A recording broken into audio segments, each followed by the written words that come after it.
Oke guys, ketemu lagi bersama saya. Kali ini kita akan membahas tentang kapan sebenarnya kita menggunakan SPP Panjar atau kita menggunakan SPP definitif. Ya, yang sering kita temukan bahwa SPP ada dua jenis, SPP Panjar dan SPP definitif. Meskipun kalau kita urut dalam regulasinya, ya, S- arti kata Panjar itu tidak ada, arti kata definitif itu tidak ada. Nanti akan saya jelaskan itu munculnya nanti di Permendagri 20 itu kata-kata itu tidak ada sebenarnya. Kita mengartikan itu menjadi panjar dan definitif ya. Ini kan aplikasi Siskudes ini kan yang mendukung aja. Itu seperti itu mendukung bagaimana proses keuangan itu sesuai dengan regulasinya ya. Ya. Kalau kita lihat Bapak Ibu, jadi di dalam swaklola itu adalah cara memulai barang dan jasa. Ini pertama dulu adalah konsepnya adalah pengadaan barang dan jasa di desa. Itu adalah swaklola ya, pengadaan barang dan jasa dengan dikerjakan sendiri oleh TPK dan atau masyarakat. Jadi nanti kita bisa lihat di dalam regulasinya, kita bisa membuka di dalam perka ya. Jadi ada peraturan lembaga, sorry, peraturan lembaga peraturan lembaga LKPP nomor 12 tahun 2019 sampai saat ini dasar yang kita pakai ini diturunkan menjadi Perbu ya peraturan bupati. Nah, masing-masing daerah bisa berbeda-beda nanti kebijakannya, tapi yang jelas dasar indukannya adalah peraturan lembaga nomor 12 tahun 2019 tentang pengadaan cara tentang pedoman penyusunan tata cara pengadaan barang dan jasa di desa. Nah, kita lihat swakelola itu di sini juga ada. Nah, ini saya tadi ambil dari sini. Swaklola adalah cara memperoleh barang dan jasa dengan disendiri sendiri oleh TPK dan atau masyarakat setempat ya. Jadi kalau kita bilang swaklola itu ada beberapa item. Swaklola itu ada yang dia murni swaklola, ada yang menggunakan pihak ketiga atau penyedia ya, baik yang dikerjakan melalui penyedia sebagian atau keseluruhan dikerjakan semuanya ya. Jadi kalau dalam peraturan lembaga semua pekerjaan yang ada di desa itu sebenarnya swakelola sebenarnya, tapi ada yang swakelola itu menggunakan penyedia dan dia sebagian ataupun keseluruhan dikerjakan oleh penyedia. Karena swakelola murni itu sebenarnya tidak mungkin dilakukan. Mungkin dilakukan itu hanya untuk kegiatan pelatihan. Misalnya desa mengadakan kegiatan pelatihan dan narasumbernya diundang, kemudian kuenya itu atau snacknya itu dibikin sendiri, tidak menggunakan penyedia. Kemudian diserahkan, tidak ada yang dicetak atau apapun. Jadi tidak ada sama sekali murni memang TPK yang menyediakan. Tapi kalau saat ini sih sebenarnya tidak bahkan pelatihan pun menggunakan penyedia dari apa namanya warung atau toko-toko di sekitar ya, misalnya kue dan lain sebagainya. Nah, jadi sebenarnya swakelola itu yaitu, jadi ada yang menggunakan penyedia baik sebagian maupun keseluruhan. Nah, nanti kayaknya pilihannya adalah SPP definitif dan SPP Panjar itu nanti kita sandingkan dengan Permendagri 20. Jadi Permendagri 20 tahun 2018 tentang pedoman pengelolaan keuangan desa ini nanti juga diturunkan menjadi Perbup ya Bapak Ibu, tapi indukannya adalah sampai sehari ini adalah Permendagri 20 tahun 2018. Ya, di pasal 52-nya ini, jadi pelaksanaan kegiatan di mana kepada ASN dilakukan dengan pengadaan melalui swakelola dan atau penyedia barang atau jasa. Ya, kemudian itu menggunakan material-material yang ada di desa kalau dia swakelola. Ya, seperti itu.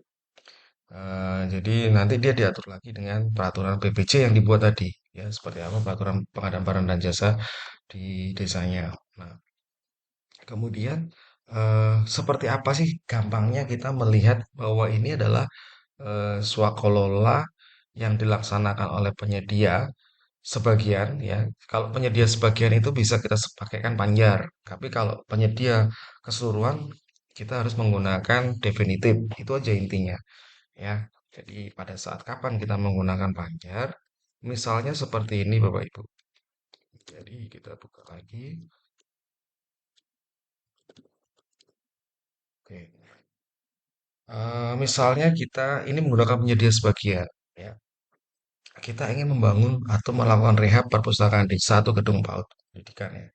Misalnya, ada kita membeli material dan upah tukang. Jadi TPK itu mencari material atau membeli materialnya. Jadi nanti uang dari kaur keuangan atau bendahara itu diberikan kepada pelaksana kegiatan dan pelaksana kegiatan memerintahkan kepada TPK untuk melakukan ini, pembelian-pembelian.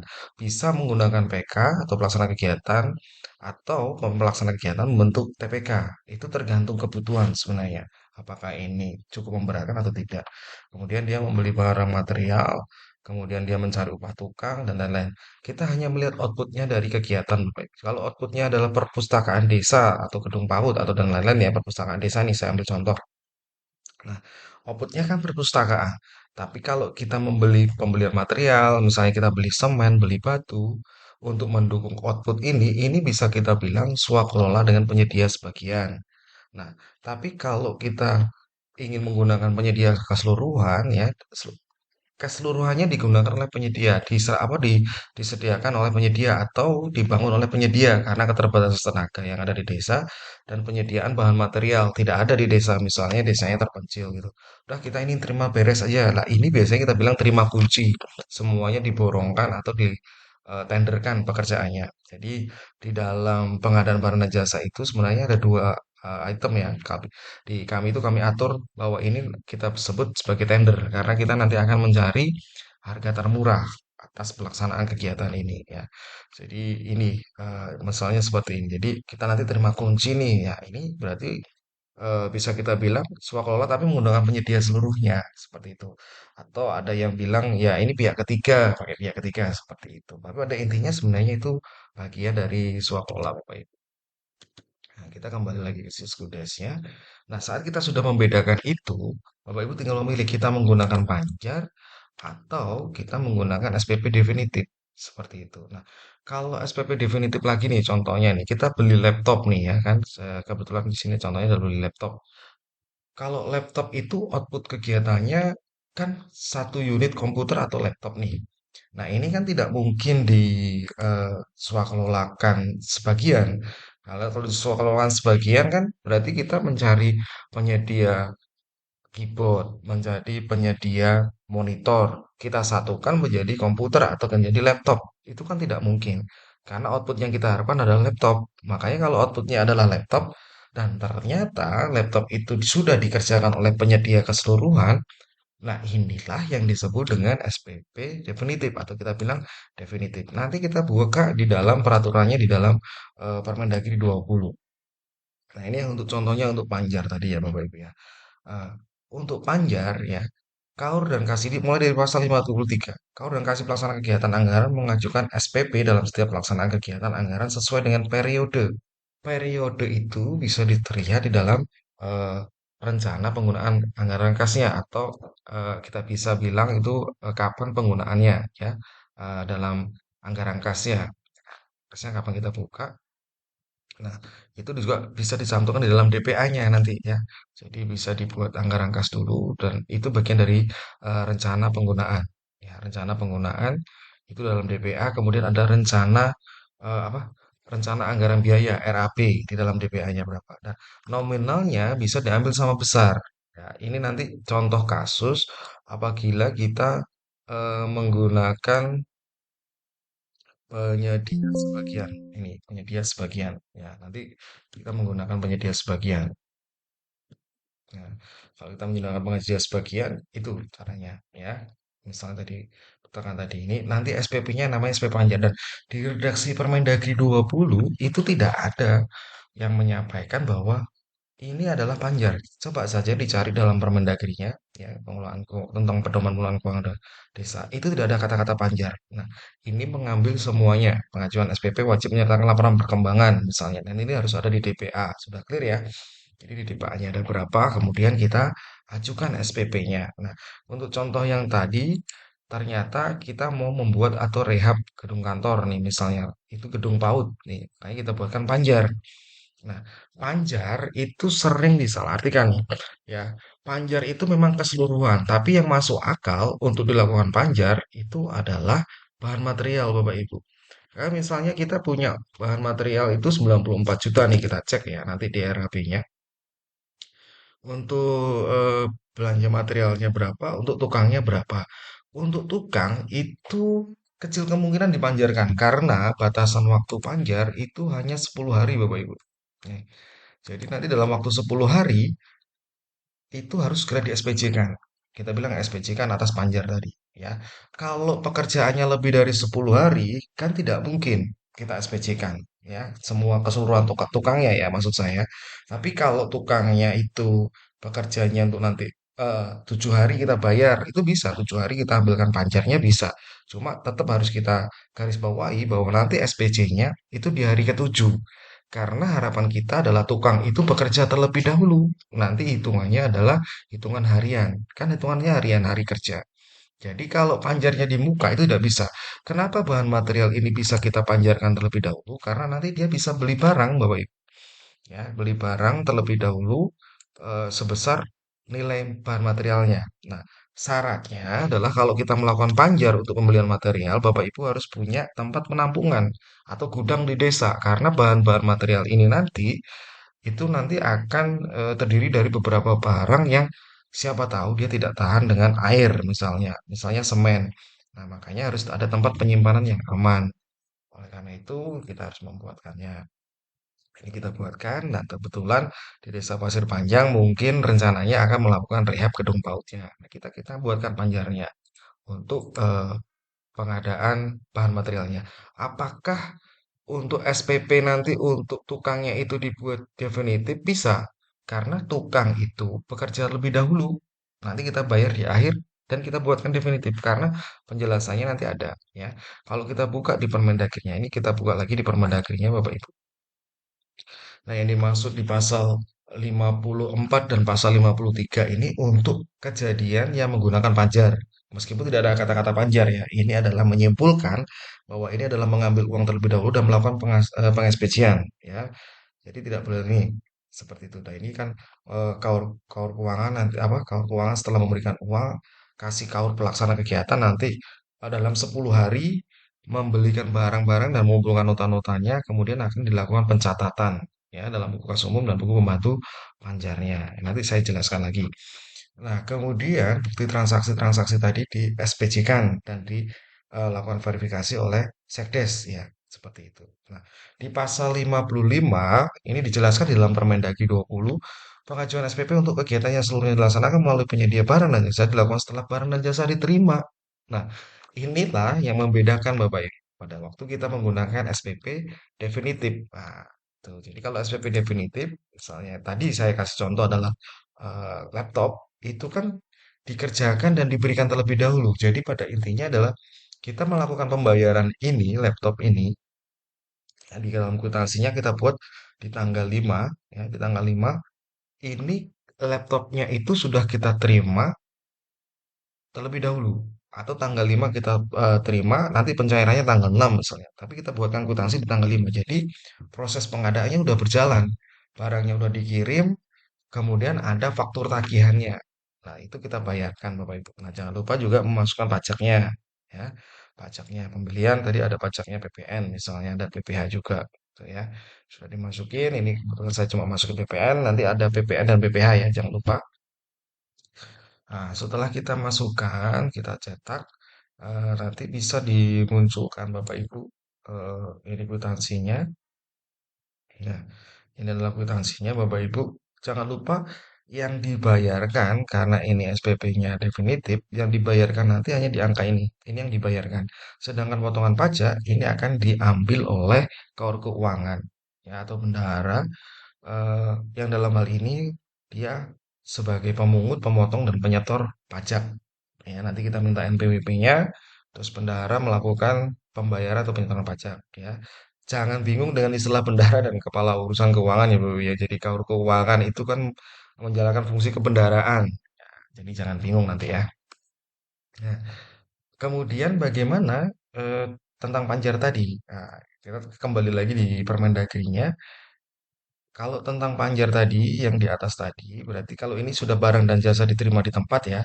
Nah, ini kan seperti itu. Jadi nanti didokumentasi baru dikeluarkan SPP ya, surat permintaan pembayaran secara definitif.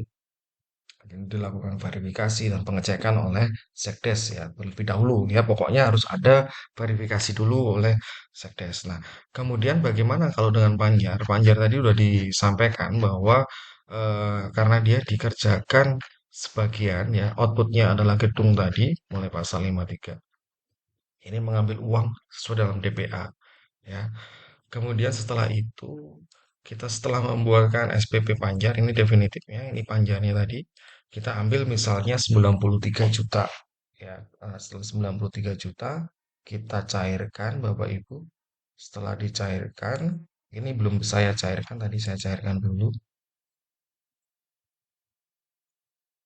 Harus dicairkan dulu ya supaya uang tunainya itu keluar karena tapi nanti setelah kita memberlakukan non tunai itu bisa ditransfer, bisa. Jadi uang itu kita transfer ini pembayarannya menggunakan bank. Tapi ini karena di kami masih belum non tunai, jadi kami masih apa namanya menggunakan uang tunai ya nanti ya. Jadi kita cairkan secara tunai. Nah, setelah dicairkan secara tunai, kan berarti ada uang di bendahara, baru kita melakukan peng-SPJ-an Bapak Ibu. Nah, ini kan seolah-olah uang itu sudah diberikan oleh bendahara ke pelaksana kegiatan. Nah, kita SPJ-kan. Misalnya pembelian bahan material, ini macam-macam ya pembelian. Nah, karena dia 10 hari, tadi kan kita buat SPP tanggal 5, dicairkan tanggal 6, berarti nanti 10 harinya ya kita tinggal menghitung ya Bapak Ibu sampai hari apa dan itu 10 hari itu dia apa terhitungnya dia tidak menggunakan hari kerja kalau tidak salah kita lihat di dalam Permendagrinya. Oh, 10 hari kerja, sorry. 10 hari kerja. Jadi kalau 10 hari kerja, ini jangan sampai salah ya Bapak Ibu ya. Kalau 10 hari kerja berarti kan hari Sabtu dan Minggu tidak dihitung, kalender tanggal merah tidak dihitung. Itu hitungannya. Ya, jangan lupa ya. Meskipun di dalam aplikasi ini belum mengunci. Kalau nanti aplikasi Siskudes itu bisa mengunci, lebih canggih lagi. Jadi kalau dihitung 10 hari kerja, otomatis dia terkunci, tidak bisa melakukan eh, apa namanya pembayaran atau dan lain-lain. Itu mungkin pengembangan ke depan saya nggak tahu ya. Kemudian kita masukkan saja misalnya tanggal 7 karena uang sudah ada di tangan, pelaksana kegiatan melakukan pembelian nih misalnya ya pembuatannya eh, pembelian material misalnya. Pembelian materialnya nanti banyak ya, apa-apa saja. Nanti di rinciannya, oke, ada 93, sumber dananya PPH. Oh ya, untuk melakukan ini semua pendapatannya juga sudah diakui ya, sudah diterima, masuk ke rekening, kemudian baru dicairkan atau diambil seperti itu ya, ada mutasi dulu seperti itu. Jadi ada ininya dulu, ada apa namanya? Ada step by stepnya yang harus dilewati dulu ya dalam seperti ini. Nah, ini misalnya kita tanggal 7 beli semen misalnya, pembelian semen. Boleh dicatat keseluruhan dalam ini kan untuk satu toko ya nanti ya. Pembelian semen. Ini nanti disesuaikan ya Bapak Ibu. Oke. Ini toko pakan, toko pakan ya. Alamatnya di kami berada di Pangkalan Bun misalnya. Rekening banknya ini nanti tujuannya kalau kita sudah melakukan non tunai ya.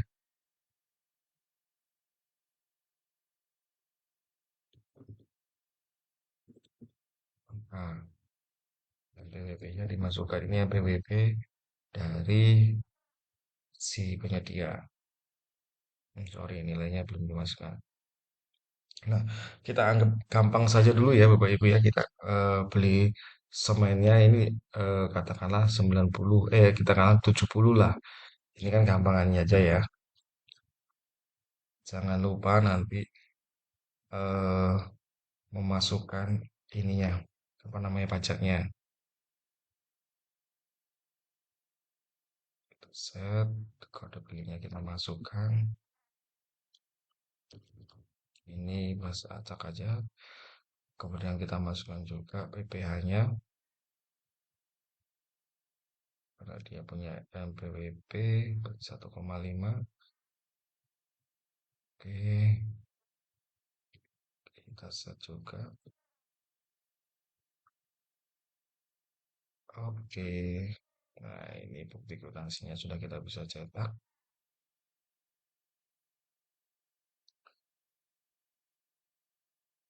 Nah, seperti ini ya nanti ya. Ini kwitansinya. Nanti jadi dibuatkan kwitansi ke tokonya atau ke penyedianya.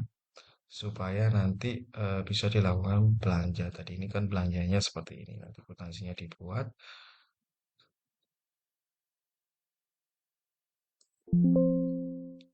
Nah, setelah itu kita mau menambahkan lagi kwitansi nih, misalnya dari ternyata satu penyedia ya, untuk pembelian pasir misalnya.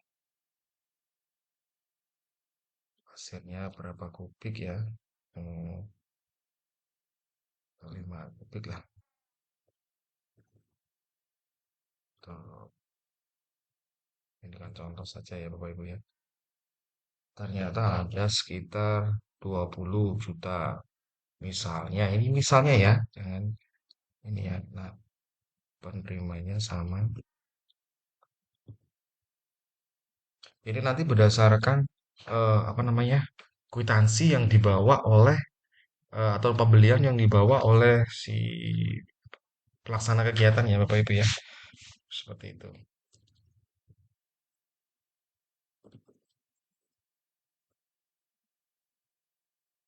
Yang ini sudah ada nih. Hmm. Nah, ini kalau kita cetak sudah ada dua kwitansi ya.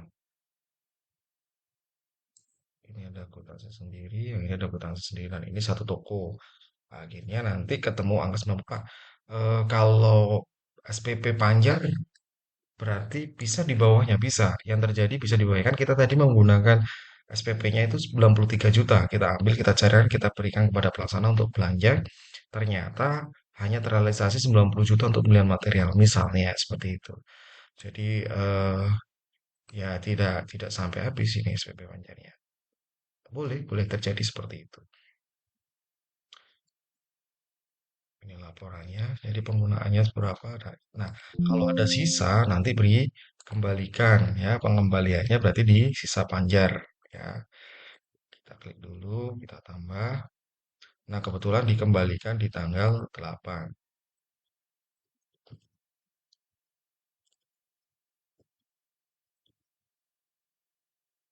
Nah, jadi uang 93 terpakai 93 jutanya dikembalikan ke bendahara. Nanti bisa dimutasi ke bank. Tuh. Pada intinya adalah kami hanya ingin menekankan adalah kapan sih sebenarnya kita menggunakan apa namanya SPP Pancar itu tuh ya, kapan kita menggunakan eh, SPP definitif. Ini yang sering menjadi PR ya, yang sering menjadi banyak yang bertanya kapan Pak kita menggunakan ini. Bahkan eh, misalnya siltap, apakah bisa dipanjarkan? Kan tidak bisa, gitu. Karena dia langsung dibayarkan penuh. Jadi yang tidak bisa itu ya pembayaran belanja pegawai, honor itu nggak bisa dipanjarkan, Bapak Ibu. Pasti menggunakan SPP definitif ya. Jadi jelas ya Bapak Ibu, kita nanti hanya melihat outputnya saja. Kalau outputnya ini dibelanjakan satu-satu ya, outputnya kan kita perpustakaan nih misalnya, pembelian material, upah tukang, itu kita kerjakan sendiri, itu pasti bisa menggunakan SPP Panjar. Tapi kalau dia dikerjakan semuanya oleh penyedia, outputnya ya, kita bicara outputnya adalah kantor perpustakaan ini dikerjakan semua, itu berarti melalui penyedia seluruhnya, dan ini harus SPP definitif. Dasarnya apa? Dasarnya tadi di Permendagri 20, meskipun tidak ada istilah penggunaannya, tapi ini diartikan seperti itu ya. Dan di dalam peraturan lembaga juga sudah dijelaskan ya. Mungkin itu sedikit penjelasan dari saya, Bapak Ibu. Kalau ini berguna, silakan dibagikan. Kalau ada mau pertanyaan, silakan berkomentar.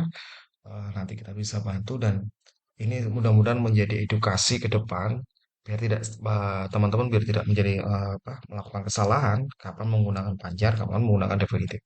Jadi tidak usah ragu Bapak Ibu, rekan-rekan semua menggunakan panjar asalkan memang penggunaannya sesuai dan memang harus menggunakan panjar.